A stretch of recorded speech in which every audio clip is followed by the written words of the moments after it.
I will start tomorrow. It's still Monday. The exam isn't until Thursday. I have plenty of time to study. I think that I'll have more motivation to study later. Right now, I naturally want to avoid this difficult mental task. So let's trick my mind into thinking that I know more than I really do and let myself believe that I can be prepared for the exam even if I start studying later. I don't think I have everything to get started yet. I can only start when I get the study guide for the exam. Right now, I'm so overwhelmed by this task at hand, but I'm sure I will soon get an outline or some other brilliant resource and make all of this easier to understand. So I'll start right then. I just need to get organized, then I will start studying.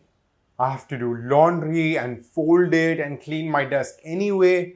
And then once that's done, I will start studying tomorrow. Studying is an extremely energy intensive mental task. So let's fill time with anything else and convince myself that doing laundry and cleaning my desk is relatively more productive. If I start studying tomorrow, I'll be more refreshed and ready to go. I should just relax and watch TV and let my brain regroup after a long day of classes. I don't have the energy to get organized and delve into complex topics. So let's make myself believe that I'll definitely feel better in the morning and give myself a pass right now. Well, don't worry, you're not alone. Whether it's that boring school project or a tedious Excel worksheet, most of us are guilty of backburning, aka procrastinating, our tedious or stressful on-the-job duties at some point. But don't worry, there's hope.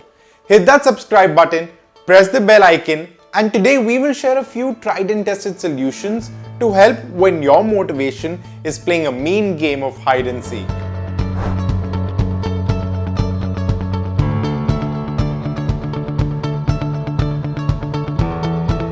This is one of the best techniques for people who struggle with procrastination. The 5-minute miracle involves asking yourself, what action can I do in less than 5 minutes today that moves this task forward even the tiniest bit? Larger tasks can be easy to finish if you complete them in smaller 5-minute increments. For instance, if you have a 30-page proposal to write, plan to work on it for 5 minutes first. Once you have identified a small action, set a timer for 5 minutes and spend 5 minutes working on that task completely. Research shows that once you start something, you're much more likely to finish it. This is due to a psychological phenomenon called the Zacharnik effect, which says that unfinished tasks are more likely to get stuck in your memory. By the time you reach the 5-minute mark, you may feel so engaged in your project that you'll want to work on it longer and want to finish it. The key to beating procrastination is focus. We all know that. However, we often give ourselves too many things to do and become overwhelmed. One way to stop procrastinating something is to decide you're never going to do it. You're never going to do it because it's not your priority. Try crossing something off your list because you realize you don't really need to do that thing ever. Usually, this is the thing that is the poison. This is the thing that is in your way, preventing you from focusing. It is important that you find this thing and give yourself the permission to let it go. You can try using the 80-20 technique in this case, which simply means prioritizing your tasks because you only have 24 hours in a day. After you've let go of the poison, start by choosing that one thing that you've been procrastinating and make a commitment to complete it in the next week and see the magic after that. It can also be very helpful to have an accountability buddy.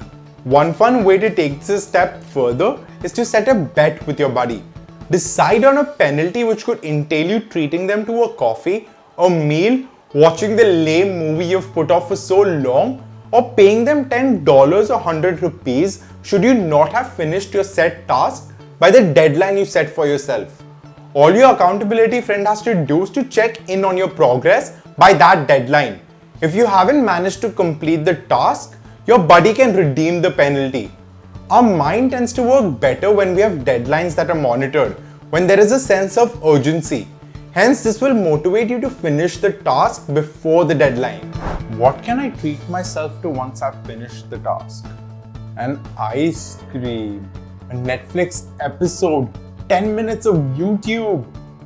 Research shows that the human brain responds to reward stimulus, and this can be a good way to create habits. Promising yourself a reward when you're finished a challenging task motivates you to complete the task at first. Tell yourself something like, when I'm finished with this report, I'll buy myself an ice cream and watch my favorite movie. This gives you something to look forward to and pushes you to complete the task at hand. The Pomodoro Technique values the use of regular breaks to help your brain focus more effectively. It involves working for 25 minutes and then taking a 5-minute break. Set an alarm for 25 minutes and focus on the task at hand. And when your timer sounds, take a 5-minute break to complete quick tasks like filling up your water bottle or browsing through Instagram or Facebook on your phone. After 4 25-minute intervals of working, take a 15-minute break. This helps your brain to stay focused for a set amount of time to ensure portions of your task are being completed with little to no distractions. You can experiment with the time frames depending upon the task. The principle here once again is to just start, which is true to anything in life. It is important that you take that first step towards your task. And these 5 techniques should help you focus better and prevent you from procrastinating.